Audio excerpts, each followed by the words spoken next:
Google tue officiellement son moteur de recherche traditionnel pour faire place à des agents autonomes. SpaceX se prépare à racheter la start-up de codage Cursor pour 60 milliards de dollars. Et les rumeurs annoncent une introduction en bourse imminente pour OpenAI. Bienvenue dans le résumé quotidien. Je suis votre hôte, Étienne Noumen, ingénieur logiciel diplômé de l'Université Laval, basé à Calgary. Aujourd'hui, nous réalisons l'autopsie forensique du pivot agentique ce mercredi 20 mai 2026. L'ère où l'on tapait des requêtes dans une barre de recherche est officiellement révolue.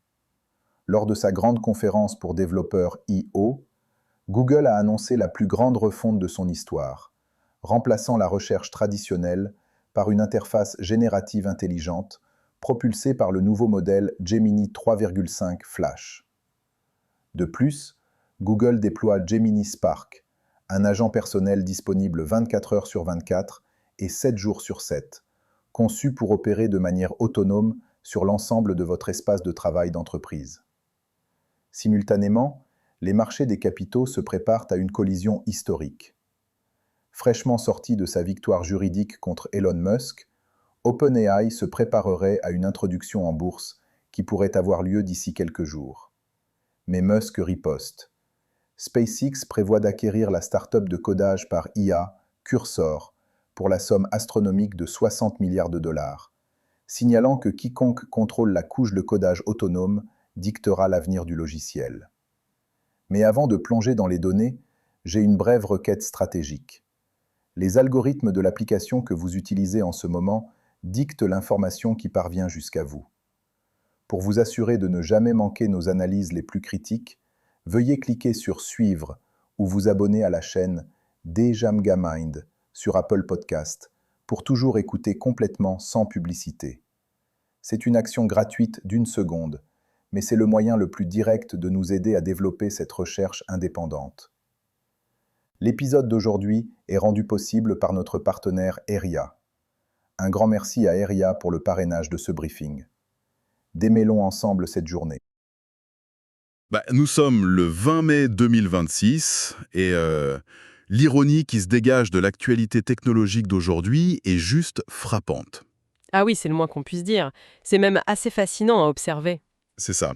D'un côté, on nous annonce vraiment en grande pompe la mort définitive de la recherche web telle qu'on la connaît depuis plus de 25 ans, avec des dizaines de milliards de dollars qui changent de main pour littéralement s'accaparer le code source de notre avenir. Ouais. Et au même moment, complètement dans l'ombre, une banale petite extension de logiciel corrompu fait vaciller la sécurité d'une des infrastructures les plus critiques de la planète. C'est le grand écart technologique dans toute sa splendeur. C'est clair. En fait, c'est surtout la démonstration flagrante d'un paysage numérique qui est en train de se fracturer sous le poids de ses propres ambitions. On n'observe pas une simple évolution logicielle aujourd'hui. Non, c'est bien plus profond que ça. Exactement, c'est un basculement systémique. L'industrie de l'intelligence artificielle pivote de manière super agressive. Elle abandonne les simples interfaces conversationnelles, les chatbots classiques, pour déployer des agents autonomes. Des agents qui peuvent agir seuls, donc. Voilà, capables de prendre des décisions, d'agir, tout en s'intégrant directement au matériel physique et aux infrastructures critiques. Et le paradoxe, c'est que cette transition crée simultanément une surface d'attaque inédite et des enjeux d'accumulation de capital qu'on n'a jamais vus dans l'histoire économique. Alors, on va plonger au cœur de cette fracture. Notre mission avec cette exploration en profondeur aujourd'hui, c'est d'agir vraiment comme des stratèges et des défenseurs des droits numériques. On va analyser ces mouvements de plaques tectoniques, dissiper un peu le brouillard des discours marketing très lisses des grandes entreprises et comprendre ce qui se trame réellement. Ça me paraît indispensable, ouais. Donc, commençons par le séisme de la conférence Google I/O. La firme de Mountain View vient d'acter la plus grande refonte de la recherche en une génération. La fameuse barre de recherche, cet espace blanc où on tapait juste quelques mots-clés, elle disparaît. Elle est remplacée par une, je cite, « boîte de recherche intelligente ». Et il faut bien comprendre la mécanique de cette destruction, parce que oui, Google ne fait pas que changer le design de sa page d'accueil. C'est pas juste un coup de peinture. Pas du tout. Cette nouvelle boîte s'adapte aux requêtes longues, aux questions super complexes, et elle génère directement des interfaces visuelles sur mesure. Tout ça grâce à leur nouveau modèle Gemini Flash 3.5. En gros, on passe d'un système qui pointait vers des sources d'informations à un système qui synthétise, digère et recrache une information prémâchée. Sauf que La communication de Google autour de ça me laisse très perplexe. Ils se vantent que leur AI Overviews compte déjà 2,5 milliards d'utilisateurs mensuels. C'est présenté comme une adoption record. Mais soyons honnêtes, c'est une prise d'otage numérique, non? Ils ont simplement imposé ce module tout en haut de la page de résultats. C'est exactement ça. Les utilisateurs n'ont pas massivement choisi cette fonctionnalité, ils peuvent juste plus y échapper. Enfin, j'ai l'impression que c'est comme si Google brûlait sa propre bibliothèque publique mondiale pour nous forcer à engager leurs bibliothécaires privés. Alors, j'irai pas jusqu'à parler d'incendie volontaire de la bibliothèque, car les sites web existent toujours en arrière-plan, tu vois. Mais c'est vrai que Google construit bel et bien un mur entre l'utilisateur et le web ouvert. Ouais, un filtre opaque. C'est ça. Et la clé de cette stratégie, c'est vraiment le modèle qu'ils viennent de lancer, ce fameux Gemini 3.5 Flash. Il s'approche des performances des références du marché, genre Opus 4.7 ou GPT 5.5. Ce qui est déjà impressionnant. Ouais. Mais le détail crucial, c'est qu'il offre une vitesse quadruplée pour un coût divisé par 2 par rapport à l'ancienne génération 3.1 Pro. Attends, pourquoi est-ce que ce détail tarifaire change la donne pour l'utilisateur final? En quoi un modèle moins cher à faire tourner bouleverse-t-il leur stratégie globale? Parce que c'est ce qui rend l'omniprésence de ces agents financièrement viable. Si une IA doit simplement répondre à une question ponctuelle de temps en temps, le coût par requête peut être élevé, c'est pas très grave. Ok. Mais si vous voulez qu'une IA lise vos emails, analyse vos documents et navigue sur le web en arrière-plan en continu, il faut que le coût d'inférence s'effondre. Sans cette division par 2 des coûts, le modèle d'affaires de ces nouveaux agents autonomes ferait faillite en quelques jours. Ah ouais, je vois le genre. Et ça explique aussi l'annonce de Gemini Omni qu'ils décrivent de manière assez comique comme un nano-banana pour la vidéo. Oui, l'expression est drôle, mais la techno est folle. C'est clair. Capable de transformer du texte ou de l'audio en flux vidéo instantané. Il crée des moteurs de rendu ultra rapides. Mais bon, la preuve que le web tel qu'on le connaît est en train d'être démantelé ne vient pas seulement de Google. Non, en effet. Si on regarde ce qui se passe du côté des startups, il y a Exalabs. Ils viennent de lever 250 millions de dollars, avec une valorisation de 2,2 milliards menée par Andreessen Horowitz. Et leur projet, c'est de construire un moteur de recherche optimisé exclusivement pour les agents IA via API. Ouais, et c'est là que le changement de paradigme devient très technique. Un moteur de recherche pour les humains, ça nécessite une interface graphique, des couleurs, une hiérarchie visuelle et des résumés lisibles. Tout ce qui fait qu'un site est agréable à regarder. Exactement, mais une machine, elle n'a que faire de l'esthétique. Ce que construit Exalabs, c'est une infrastructure totalement invisible. Comment ça marche en pratique? Quand un agent IA a besoin d'informations, il va pas ouvrir un navigateur Chrome, hein. Il envoie une requête via une API, une interface de programmation, et le moteur d'Exalabs lui renvoie des téraoctets de données brutes structurées sous forme de vecteurs mathématiques. Et ça, en quelques millisecondes. Waouh! Donc le web est littéralement en train d'être dépouillé de sa couche visuelle pour nourrir des algorithmes. D'ailleurs, le PDG d'Exalabs, William Burke, prédit même que dès 2026, donc cette année, les agents utiliseront davantage les moteurs de recherche que les humains. C'est la fin du web de navigation, en fait, et l'avènement du web d'exécution. L'architecture d'Internet est repensée non plus pour nos yeux, mais pour une consommation algorithmique où la latence est le seul critère qui compte vraiment. C'est terrifiant, dit comme ça. Mais c'est la réalité. Les clients de ces bases de données ne sont plus vous et moi, ce sont des entités autonomes. Alors du coup, si la recherche devient une simple exécution de tâches par des machines, il faut bien qu'il y ait un centre de commandement pour orchestrer tout ça. Tout à fait. Et c'est exactement ce que Google a dévoyé avec Gemini Spark. Là, on parle plus du tout d'un chatbot qu'on ouvre quand on en a besoin. Spark, c'est un agent personnel qui tourne 24 heures sur 24, 7 jours sur 7. Sur des machines virtuelles hébergées dans Google Cloud, oui. Et il est conçu pour prendre des actions de manière autonome à travers tout l'écosystème, que ce soit Workspace, Chrome, Gmail ou Docs. Le tout accessible pour un abonnement de 100 $ par mois via Google AI Ultra. Et la mécanique de ce type d'agent est absolument fascinante. Contrairement à une automatisation classique, qui suit des règles strictes du type si A, alors B, Spark possède un contexte persistant. Qu'est-ce que tu entends par contexte persistant? Il observe vos habitudes en continu. Par exemple, si un client vous envoie un email à 3 heures du matin pour demander une modification sur un contrat, Spark peut lire cet email tout seul. Pendant que je dors? Exactement. Il lit l'email, il ouvre le document Google Docs, il modifie les clauses pertinentes en imitant parfaitement votre style juridique. Ensuite, il rédige une réponse d'accompagnement et il laisse tout ça dans vos brouillons pour validation à votre veille.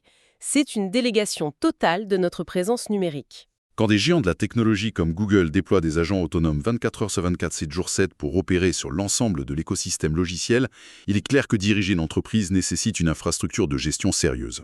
Nous tenons à remercier notre sponsor, AIA, de rendre possible l'analyse d'aujourd'hui. AIA fournit la plateforme de gestion d'IA de niveau entreprise dont les organisations ont besoin pour gouverner les agents autonomes et transformer le potentiel brut de l'IA en une automatisation des flux de travail mesurable et sécurisée. Le lien se trouve dans les notes de l'émission. Et cette gouvernance dont tu parles, elle est d'autant plus cruciale quand on observe l'infrastructure sous-jacente. Parce que pour que des agents comme Spark fonctionnent de manière fluide, il faut des millions de lignes de code parfaitement architecturées. Ouais, ça se construit pas tout seul ces trucs-là, hein. Non, et c'est ce qui a déclenché une guerre invisible, une vraie ruée vers l'or qui se chiffre en dizaines de milliards juste pour contrôler les outils qui vont écrire ce code. Et quelle ruée! Je veux dire, l'information financière du jour défie toute logique à première vue. SpaceX s'apprête à racheter la start-up de codage IA Cursor pour la somme astronomique de 60 milliards de dollars. C'est un chiffre qui donne le vertige, c'est sûr. Mais complètement. Et l'accord qui a été conclu en secret en avril inclut même une pénalité de rupture colossale de 10 milliards de dollars en espèces. La finalisation est prévue 30 jours après l'introduction en bourse très attendue de SpaceX, le 12 juin. Ce qui montre à quel point ils veulent verrouiller le deal. Mais c'est du jamais vu. Enfin, pourquoi une entreprise spatiale dont le cœur de métier est de fabriquer des fusées et des satellites dépenserait-elle 60 milliards pour un assistant de codage? Est-ce qu'ils essaient d'automatiser le travail de leurs propres ingénieurs aérospatiaux? C'est la première pensée qu'on a, mais c'est réducteur de voir ça uniquement sous l'angle de l'aérospatial. La fusée, au final, ce n'est que la coquille matérielle. La véritable valeur de SpaceX aujourd'hui, c'est la télémétrie, la navigation orbitale, le pilotage automatisé. Donc, tout ça, c'est que du logiciel? Exactement. Et Cursor vient de lancer son modèle Composer 2.5, un modèle qui a d'ailleurs été entraîné sur le centre de données Colossus 2 de XAI. Et là, on ne parle pas juste d'un outil qui suggère la fin d'une ligne de code, hein. C'est bien plus autonome que ça. C'est une entité capable de concevoir, de tester et de déployer des architectures logicielles entières. En rachetant Cursor, SpaceX ne cherche pas seulement à optimiser ses propres ingénieurs. L'entreprise cherche à monopoliser la chaîne d'approvisionnement du code mondial. En gros, posséder l'usine qui fabrique tous les autres logiciels. Voilà. Quiconque contrôle la couche de codage autonome contrôle l'avenir des logiciels. C'est le tissu même de l'économie future. C'est un pari sur la fondation de la technologie. Mais la faille dans cette logique de concentration extrême, c'est la vulnérabilité de l'infrastructure. Et l'actualité nous donne une illustration assez terrifiante avec ce qui vient de se passer chez GitHub. Ah, l'incident GitHub. Un cas d'école. La plateforme a carrément confirmé le vol de 3800 de ses dépôts internes. Comment est-ce qu'une forteresse numérique, possédée par Microsoft quand même, qui gère le code de millions d'entreprises peut se faire pirater aussi facilement? Et le pire, c'est que c'est même pas un exploit d'ingénierie complexe. C'est ça. Le vecteur de l'attaque, c'est juste un employé qui a installé une extension VS Code empoisonnée. Un simple cheval de Troie. Et le groupe de pirates, la Team PCP, réclame une misère, 50 000 $ sur le forum Breached, en menaçant de tout divulguer gratuitement. Ça nous ramène brutalement à la réalité physique du développement logiciel. Les développeurs utilisent des environnements de travail, comme VS Code, qu'ils personnalisent avec des dizaines d'extensions pour formater le texte, vérifier la syntaxe. Des trucs basiques du quotidien. Ouais. Et ce qu'a fait la Team PCP, c'est probablement créer ou racheter une extension légitime. Et une fois qu'elle a accumulé suffisamment d'utilisateurs de confiance, dont cet employé clé de GitHub, ils ont poussé une mise à jour malveillante. Et bam, accès total. Bam. Cette mise à jour s'est contentée de lire les jetons d'authentification sur la machine de l'employé. Ça leur a donné les clés du royaume pour aspirer silencieusement les dépôts. Le contraste est tellement saisissant. D'un côté, on a SpaceX qui lâche 60 milliards de dollars pour bâtir des modèles agentiques surpuissants, pour dominer la chaîne d'approvisionnement du code. Ouais. Et de l'autre, des pirates qui demandent une rançon de 50 000 $ après avoir fait s'effondrer ce château de cartes avec un simple plugin corrompu. Ça prouve que ce nouvel empire agentique est vulnérable à la moindre faille. C'est le talon d'Achille de la cybersécurité moderne. On sécurise les serveurs blindés, le cloud et tout le reste, mais on oublie que l'outil de travail local du développeur est une porte dérobée béante. C'est fou. Et d'ailleurs, les géants de la tech sont bien conscients que le contrôle de l'environnement de développement, c'est le nerf de la guerre. C'est ce qui explique la stratégie, disons très controversée, de Google avec son lancement d'Antigravity 2.0. Ah oui, Antigravity.2. L'histoire derrière ça est hallucinante. Google a lancé cette plateforme de développement agentique avec une interface en ligne de commande et un SDK. Mais la techno, elle, vient d'une start-up appelée Codium, qui était ensuite devenue Windsurf. Exact. Sauf que Google n'a pas formellement racheté la start-up, parce que ça aurait déclenché une enquête antitrust immédiate des régulateurs. Trop risqué légalement. Du coup, ils ont pratiqué ce qu'on appelle une acquisition zombie pour 2,4 milliards de dollars. Comment ça marche concrètement, ce genre de montage? C'est une manœuvre juridique redoutable. Au lieu d'acheter les actions de l'entreprise, le géant tech, donc ici Google, verse une somme colossale pour licencier la technologie de manière exclusive. Ok. Et en parallèle, ils embauchent les fondateurs et la quasi-totalité de l'équipe d'ingénierie avec des salaires mirobolants. La start-up initiale est laissée sur le côté, vidée de ses cerveaux et de sa techno. Elle devient un zombie? Exactement, un zombie légal, ce qui évite toute consolidation officielle aux yeux des lois sur la concurrence. C'est de la piraterie corporative en col blanc, ni plus ni moins. Et le plus absurde dans tout ça, c'est que les restes de cette entreprise zombie ont paradoxalement été récupérés par Cognition. Oui, les créateurs de l'ingénierie IA devint. Voilà. C'est un jeu de chaises musicales à plusieurs milliards de dollars pour décider qui aura le privilège d'écrire le code autonome.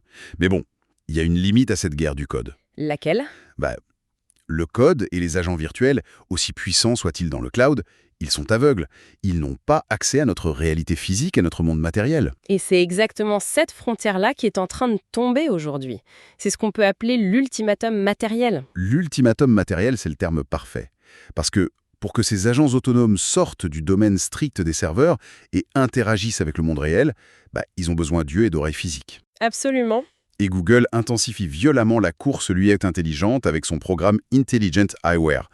Donc, si on relie les points, la bataille n'est plus dans nos poches avec les smartphones, elle se déplace littéralement sur nos visages. C'est la prochaine grande plateforme. Et la stratégie de partenariat de Google est révélatrice. Il s'associe à Samsung pour la partie matérielle, mais il s'allie aussi à des marques comme Warby Parker et Gentleman Store pour l'esthétique. Pour que les gens veuillent vraiment les porter au quotidien. Exactement. L'objectif, c'est de concurrencer directement la domination des lunettes Ray-Ban de Meta. Mais l'approche technique de Google est assez surprenante. Leurs premières montures, qui sont prévues pour l'automne, seront axées sur l'audio. Sans écran du tout. Aucun écran, pour l'instant. Un futur Project Aura avec écran est prévu plus tard, mais là, c'est full audio. Google crée une interface invisible. Genre un assistant vocal permanent? Ouais, l'IA devient une voix dans votre tête. Elle gère la navigation, la traduction en direct au simple « Hey Google » et elle utilise les caméras embarquées pour voir ce que vous voyez. C'est une intégration sans friction. Donc on a cet agent Gemini Spark dans le cloud qui gère vos documents et qui est relié à ses lunettes physiques. C'est l'attrait de cet écosystème, relier le cloud au visage de l'utilisateur, créant une boucle fermée de surveillance et d'assistance continue. Et c'est là que le problème de la véracité numérique devient critique. Si l'IA filtre, traduit ou génère ce qu'on voit et ce qu'on entend, Ça devient dur de faire confiance à la réalité. exactement. La stabilité et l'authenticité de ce qui est capté ou créé s'effondrent. C'est pour ça qu'OpenAI et Google s'associent sur ce point, ce qui est très rare. Ils viennent d'annoncer qu'OpenAI adopte la norme C2PA et s'associe à Google pour intégrer le filigrane invisible Scintidi dans les images ChatGPT, avec un outil de vérification publique. Mais concrètement, comment un filigrane peut-il survivre si on fait une simple capture d'écran? Le mécanisme de Scintidi est brillant. C'est pas un logo collé dans un coin. L'algorithme modifie subtilement le bruit numérique et la valeur des pixels au niveau microscopique. Donc invisible à l'œil nu. Totalement.